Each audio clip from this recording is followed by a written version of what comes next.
اعوذ باللہ من الشیطان الرجیم بسم اللہ الرحمن الرحیم اللہ اکبر سبحان اللہ الحمدللہ استغفر اللہ الصلاۃ والسلام علیک یا رسول اللہ صلی اللہ علیہ وآلہ وسلم۔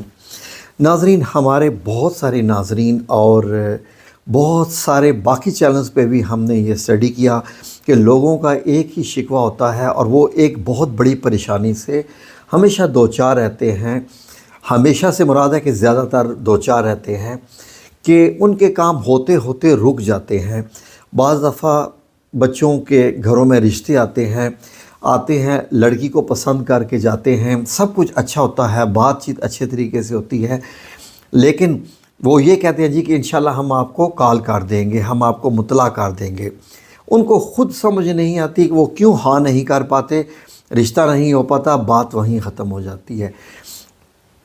کوئی بچہ انٹرویو دینے جاتا ہے کسی آفس میں اور وہاں پر اچھا بھلا انٹرویو ہوتا ہے، بچہ تمام سوالوں کے جواب اچھے طریقے سے دیتا ہے اور سب کچھ جاب ملتے وہ کہتے ہیں جی کہ آپ کا انٹرویو اچھا تھا، ماشاءاللہ آپ انٹیلیجنٹ بھی ہیں، ہم آپ کو اطلاع دیں گے۔ وہ اطلاع نہیں آتی ہے۔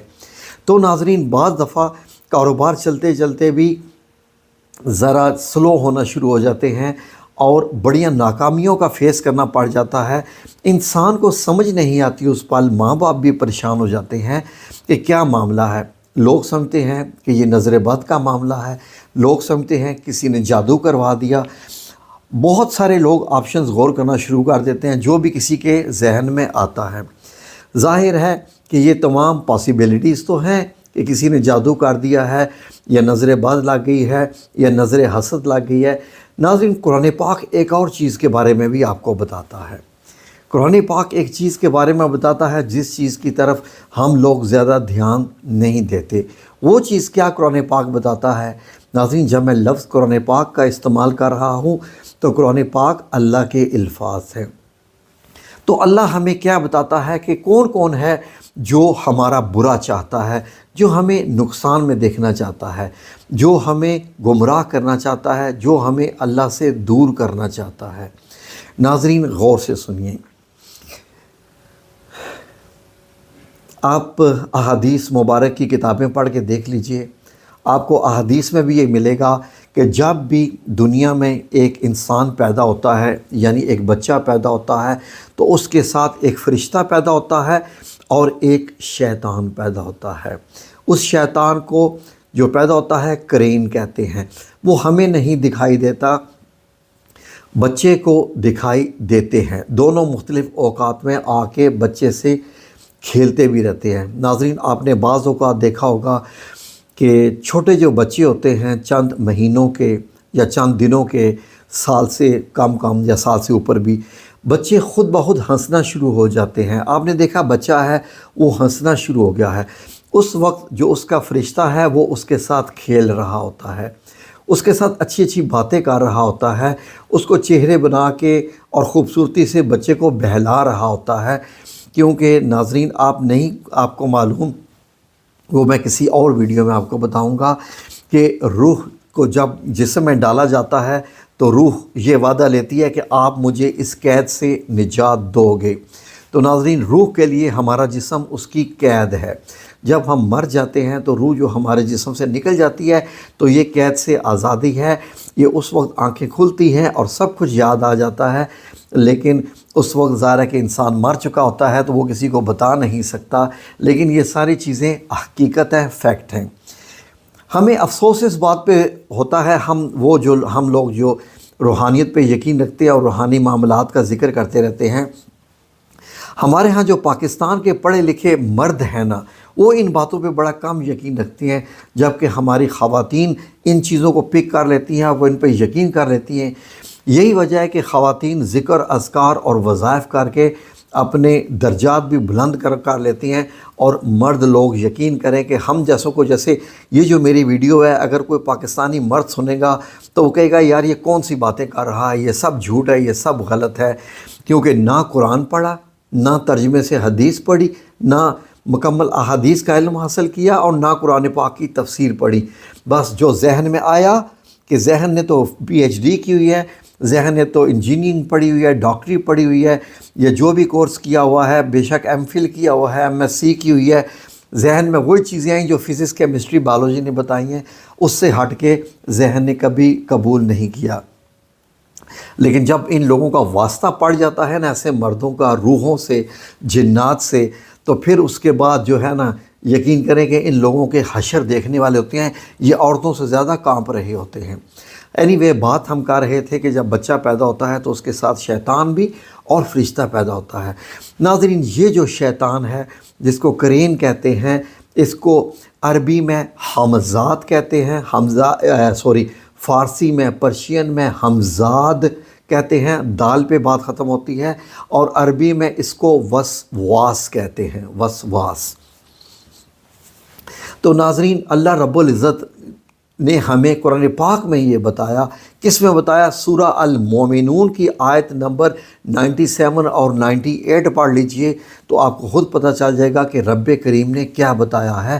یہ کون سی چیز ہوتی ہے ناظرین؟ یہ شیطان کیا کرتا ہے؟ یہ جو شیطان جب آپ کے کام ہونے والے ہوتے ہیں تو یہ وسواس پیدا کرتا ہے، یعنی کہ مس گائیڈ کر دیتا ہے۔ کس کو؟ آپ کو بھی کرتا ہے کہ نہیں یہاں رشتہ نہیں کرنا، ٹھیک ہے جی، یا آپ سے نقصان کے لیے وہ آپ کا نقصان چاہتا ہے، تو جن لوگوں سے آپ کا رشتہ جڑ رہا ہے، جہاں آپ جاب کرنا چاہ رہے ہیں، ان کے جا کے وسواس یعنی کہ دل میں پیدا کر دیتا ہے۔ اس کو خناس بھی کہتے ہیں۔ تو ناظرین، یہ بات فیکٹ ہے، جاننے کی کوشش کیجئے۔ نہیں اگر آپ کو ان باتوں پہ یقین تو جائیے، قرآن کریم تو ہر گھر میں ہوتا ہی ہے۔ کہاں جانا ہے آپ نے؟ سورہ المومنون کھولیے، آیت نمبر 97 اور 98 پڑھیے تو آپ کو ملے گا۔ یہ دیکھیے جیسے ہے نا کہ اعوذ باللہ من الشیطان الرجیم، کہ ہم اللہ کی پناہ مانگتے ہیں شیطان مردود سے۔ وہ شیطان کون سا ہوتا ہے؟ جو کہ ہمارے اندر خرابیاں پیدا کرتا ہے، جو ہمیں گناہ کرواتا ہے ہم سے، یہ اسی کے ہی پارٹ ہوتا ہے جو ہمارے ساتھ ہوتا ہے، یہ اسی کا ہی حصہ ہوتا ہے۔ اب اللہ رب العزت اس آیت میں کیا بتا رہے ہیں؟ اللہ رب العزت ہمیں بتا رہے ہیں کہ جو آیت ابھی اسکرین کے آپ کے سامنے لکھی آ رہی ہے، خود پڑھ لیجئے، کہ جب آپ کے ساتھ ایسے معاملے ہونا شروع ہو جائیں، ایسے معاملات شروع ہو جائیں کہ آپ کو ناکامیاں ہو رہی ہیں، آپ کے کام نہیں ہو پا رہے، رشتے نہیں ہو پا رہے، پڑھائی نہیں ہو پا رہی، اور آپ کا دل مطمئن نہیں رہتا، ڈپریشن میں رہتے ہیں، خوف میں رہتے ہیں، آپ کو ڈر لگا رہتا ہے، آپ کے کاروبار، آپ کی جاب، نوکری وغیرہ، یہ سارے معاملات جو ہے وہ چلتے چلتے رک رہے ہیں، تو آپ اللہ رب العزت کی پناہ مانگیے۔ کس چیز سے؟ یہ آیت آگے پڑھ لیجئے۔ وہ آیت کیا ہے؟ وَقُلْ، اور کہہ دیجئے۔ کل کا مطلب کیا ہے؟ اور کہہ دیجئے، اور یہ کہا کرو، جیسے قُلْ هُوَ اللَّهُ أَحَدٌ، کہ کہو کہ اللہ ایک ہے، ٹھیک ہے نا؟ قُلْ أَعُوذُ بِرَبِّ الْفَلَقِ، کہیے کہ میں اللہ رب العزت کی پناہ مانگتا ہوں، جو صبح کا رب ہے اس کی پناہ مانگتا ہوں۔ قُلْ أَعُوذُ بِرَبِّ النَّاسِ، قُلْ يَا أَيُّهَا الْكَافِرُونَ۔ جب یا کل لگ جاتا ہے تو اس کا مطلب ہے کہ آپ کو یہ کہنا ہے، آپ کو یہ کرنا ہے۔ اللہ رب العزت ہمیں کرنے کو کہہ رہے ہیں، کسی اور کو تو نہیں نہ کہہ رہے۔ تو اللہ رب العزت یہاں کیا فرماتا ہے؟ ناظرین، اس آیت میں اللہ رب العزت خود فرما رہے ہیں، یہ دیکھیے، وَقُلْ رَبِّ أَعُوذُ بِكَ مِنْ حَمَزَاتِ الشَّيَاطِينِ وَأَعُوذُ بِكَ رَبِّ أَن يَحْضُرُونِ۔ اب اس کا مطلب جب آپ کو پتہ چلے گا تو آج آپ کو ایسا لگے گا کہ پہلی بار آپ نے یہ آیت سنی ہے، اور اس کا مطلب یہ ہے کہ اور کہو کہ اے میرے پروردگار، یعنی اے پروردگار، میں شیطانوں کے وسوسوں سے تیری پناہ مانگتا ہوں، اور اے پروردگار اس سے بھی تیری پناہ مانگتا ہوں کہ وہ میرے پاس موجود ہوں۔ لیجئے، یعنی میرے پاس جب شیطان آ جائے اور میرے دل میں آ کے وسوسہ ڈالے کہ یہ کام تم نہیں کر سکتے، یا یہ کام وہ غلط کروا دیتا ہے شیطان، اللہ رب العزت اس سے پناہ مانگنے کو کہہ رہے ہیں۔ تو بتائیے اب آپ خود بتا دیجئے کہ یہ کیا غلط ہے یا صحیح ہے؟ تو ناظرین، اسی چیز کا ہی آج آپ کو وظیفہ بتا رہے ہیں۔ جو بھی بندہ یہ وظیفہ کرے گا، اللہ رب العزت اس کو پناہ میں رکھ لے گا کسی بھی قسم کے شیطانی وسوسے سے، جو وہ آپ کے دل میں ڈالے یا دوسروں کے دل میں آپ کے خلاف ڈالے۔ تو انشاءاللہ باذن اللہ تعالیٰ بڑا آسان چھوٹا سا عمل ہے۔ آپ نے کرنا کیا ہے؟ جب بھی کوئی آپ کا کام ہونے والا ہو، آپ نے انٹرویو کے لیے جانا ہے، امتحان میں جانا ہے، کسی جگہ بھی جاب کے لیے اپلائی کرنا ہے، یا بچی کا رشتہ کرنا ہے، کوئی بھی معاملہ کرنا ہے، ویزے کے لیے جانا ہے، کسی بھی چیز کا جس کا تعلق آپ کی ترقی کے ساتھ ہے، آپ نے کیا کرنا ہے کہ اول آخر 9 بار درود شریف پڑھنا ہے، اور اسی آیت کو آپ نے 11 بار پڑھ لینا ہے۔ اسی آیت کو، کوئی مشکل نہیں ہے۔ ابھی یہ میں آیت لکھ رہا ہوں، آپ نے اس آیت کو اس طریقے سے پڑھنا ہے۔ وہ یہ ہے کہ وَقُلْ رَبِّ اعوذ بِکَ مِنْ ہمزات الشیاطین وَاعوذ بِکَ رَبِّ این یحضرون۔ بس یہ آپ نے ایسا پڑھنا ہے، چھوٹی سی تیزی سے پڑھیں تو آپ ایسے پڑھ سکتے ہیں، رب اعوذ بک من ہمزات الشیاطین واعوذ بک رب این یحضرون۔ اس طریقے سے آپ اس کو 11 بار پڑھ لیجئے۔ اب پھر 9 بار آپ درود پاک پڑھ لیجئے۔ درود پاک چاہیں تو آپ 3 بار بھی پڑھ سکتے ہیں، 9 بار پڑھ لیں تو زیادہ اچھا ہے۔ اور اس کے بعد آپ جو بھی کام کریں گے، جس طریقے سے بھی، الحمدللہ الحمدللہ الحمدللہ، انشاءاللہ باذن اللہ اس میں آپ کی کوئی رکاوٹ، کسی بھی قسم کی بندش نہیں آئے گی۔ اسے کہتے ہیں بندش کا توڑ، جس کو لوگ ڈھونڈتے رہتے ہیں عاملوں کے پاس، جو کہ ملتی ہے قرآن پاک میں۔ کیونکہ جب اللہ رب العزت، جیسے ہی آپ نے اعوذ بک کہا، اور کس سے؟ اللہ رب العزت اس شیطان کو پکڑ لیتا ہے، جکڑ لیتا ہے۔ آپ کیا سمجھتے ہیں کہ اللہ رب العزت کے پاس طاقت نہیں ہے، ثم نعوذ باللہ، کہ اللہ رب العزت شیطان کو روک سکے؟ تو اسی وقت جب آپ کا شیطان جکڑا جائے گا تو پھر آپ کے معاملات سلجھتے جائیں گے۔ اس آیت کو اپنی زندگی کا حصہ بنا لیجئے، اور یقین کریں کہ انشاءاللہ باذن اللہ آپ کے تمام معاملات ایسے سموتھلی انشاءاللہ ہوں گے کہ جیسے ایک بڑی سٹریم لائن میں ہو کے چلتے ہیں، اور اللہ رب العزت آپ کو انشاءاللہ کامیابی عطا فرمائے گا، خواہ وہ رشتے ہوں، جاب ہو، نوکری ہو، کاروبار ہو، کوئی بھی آپ کا کام ہو۔ یہ دیکھیے، ہم آپ کو بتایا کہ ہم آپ کو وظائف قرآن پاک سے بتاتے ہیں، یہ خود دیکھ لیجئے، اللہ رب العزت آپ کو کہہ رہا ہے۔ جیسے وہ 4 کل کی صورتیں ہیں، یہ کل والی آیات ہیں، ٹھیک ہے جی۔ انشاءاللہ مجھے یقین ہے کہ آپ یہ کریں گے تو اللہ رب العزت آپ کو کامیابی دے گا۔ یہ ہے صحیح بندش کا توڑ۔ ہر قسم کی ضروری نہیں ہوتا کہ ہر بندہ بیٹھ کے آپ کے خلاف جادو ہی کر رہا ہے، یا نظر حسد یا نظر بد لگی ہے۔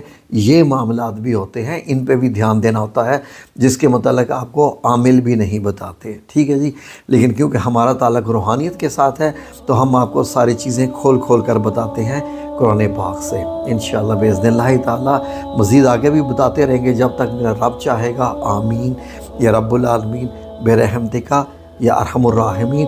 سب لوگوں کو اجازت ہے کہ وہ یہ عمل کر سکتے ہیں، اور جتنا چاہے اس کو آگے پھیلائیں، جتنوں کو دیں، سب کو اجازت ہے۔ رب کریم ہے نا ہماری حفاظتیں کرنے والا، انشاءاللہ۔ اللہ حافظ۔